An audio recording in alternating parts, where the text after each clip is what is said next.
कभी कभी एक छोटी सुई जो है तलवार से ज्यादा बड़ा वार करती है, उसका घाव जो है बड़ा होता है। आप नहीं समझे होंगे, आपको हम राजनीतिक परिप्रेक्ष्य में समझाना चाहते हैं कि इन दिनों राजनीतिक माहौल है, चुनाव चल रहा है और निर्दलीय प्रत्याशी जो है क्षेत्र में दलीय प्रत्याशियों के मुकाबले कड़े मुकाबले दे रहे हैं। ये एक भीड़ दिखाते हैं आपको, ये भीड़ निर्दलीय प्रत्याशी पूर्वी जमशेदपुर का है, जहां शिवशंकर सिंह अपना चुनाव प्रचार कर रहे हैं। इस चुनाव प्रचार के बीच वो पद यात्रा से लेकर के तमाम रैलीज कर रहे हैं, जहां बड़ी बड़ी पार्टियां चुनाव लड़ रही है। इस चुनावी समर में बीजेपी के प्रत्याशी भी हैं और तमाम जो क्षेत्रीय पार्टी है उनके प्रत्याशी है, मगर जो जन समर्थन निर्दलीय प्रत्याशी यानी बीजेपी से बगावत करके चुनाव लड़े प्रत्याशी की दिखाई पड़ रही है, वो शायद ही किसी निर्दलीय प्रत्याशी का दिखाई पड़ता है। हम शिवशंकर सिंह जी से बात कर लेंगे या थोड़ा सा आपसे बात कर लेंगे। आप बीजेपी से बगावत करके चुनाव लड़ रहे हैं, लेकिन इतना जन समर्थन कैसे? गलत बात है। हम कोई बीजेपी से विरोध करके नहीं लड़े हैं, हम एक व्यक्ति से विरोध करके लड़े हैं। व्यक्तिवाद समाजवाद के विरोध में है, परिवारवाद के विरोध में, वंशवाद के विरोध में। हम कोई पार्टी से विरोध में नहीं।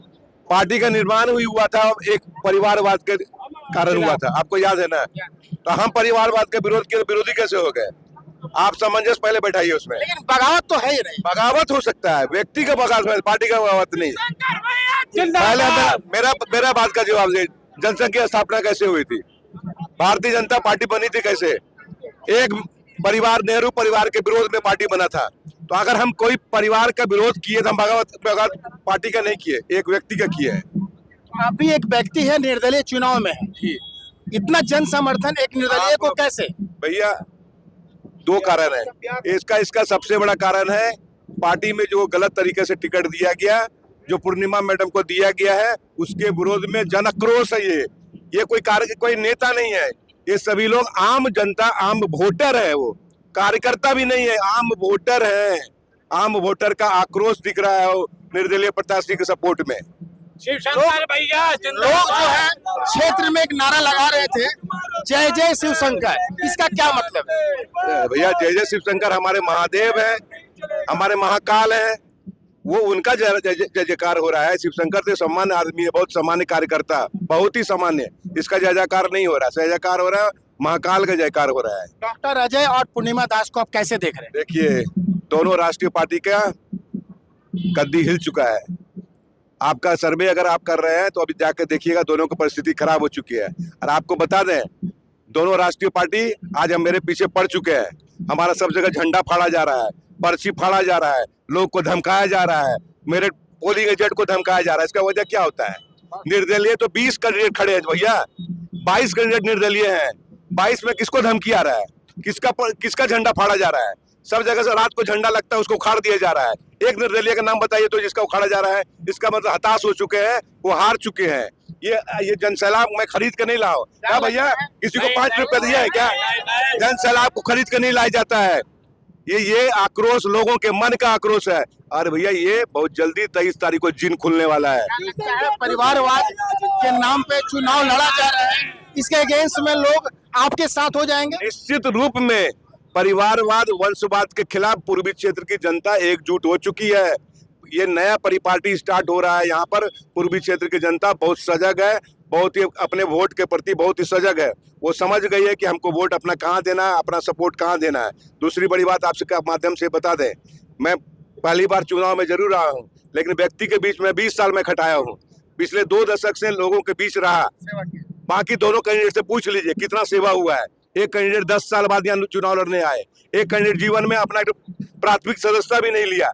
एक बड़ी घर की बहू है, क्या बड़ी घर की बहू होना क्या हम लोग को प्रतिनिधित्व कर सकती है क्या? ये नियम में कहीं है? मेरा कहना है कि अगर करना ही था तो कोरोना काल में बहू को उतार देते, कोरोना काल में मैडम को उतार देते सेवा करने के लिए। क्यों नहीं उतारे भाई? उस समय याद नहीं था। और मेरे बात है, सेवा का बहुत भावना था उनके वहां, तो बस्ती विकास समिति था, अन्य संगठन है, कहीं उतार देते। अचानक चुनाव में क्यों आ गए? तो विरोध नहीं करेगा पब्लिक, मतलब पब्लिक विरोध करे तो विरोधी व्यक्ति विरोध करेगा, जो पार्टी विरोध करेगा तो पार्टी विरोधी नहीं होगा। मेरा भैया आपसे निवेदन है कि आप मेरा जन समर्थन देखिए। अगर आप में दम है तो उसका प्रचार प्रसार मेरे साथ आपके साथ लोग दिखाई पड़ रहे हैं, घरों में आपके नाम की चर्चा हो रही है, जो ऐसा हम लोगों ने जैसा देखा है। तो क्या लगता है कि 13 तारीख को जो वोटिंग पड़ेगा आपके पक्ष में पड़ेगा? 100% पड़ने वाला है। देखिए ये साइलेंट वोटर है, धमकाने से वोटर नहीं जाते हैं। आप कुछ कार्यकर्ता को धमका सकते हैं, पोलिंग एजेंट को धमका सकते हैं, झंडा फाड़ सकते हैं, लेकिन जो वोटर जो सोच लेता है, उसके मन में जो बैठा हुआ है, मुख्यमंत्री रहते हुए भैया हुआ था ना, मुख्यमंत्री रहते हुए यहाँ निर्दलीय प्रत्याशी जीता था ना, उसमें लोगों को भय नहीं था क्या? उसमें भी झंडा फटा था, उसमें भी पब्लिक को धमकाया गया था, तो क्या परिणाम निकला? तो ये जमशेदपुर पूर्वी के जो है प्रत्याशी है जो निर्दलीय है, साफ तौर पे कहते हैं कि 2019 में जो बदलाव पूर्वी ने देखा था, एक निर्दलीय प्रत्याशी ने एक मुख्यमंत्री को हराया था, वही बदलाव इस बार दोबारा 2024 में दिखाई पड़ेगा।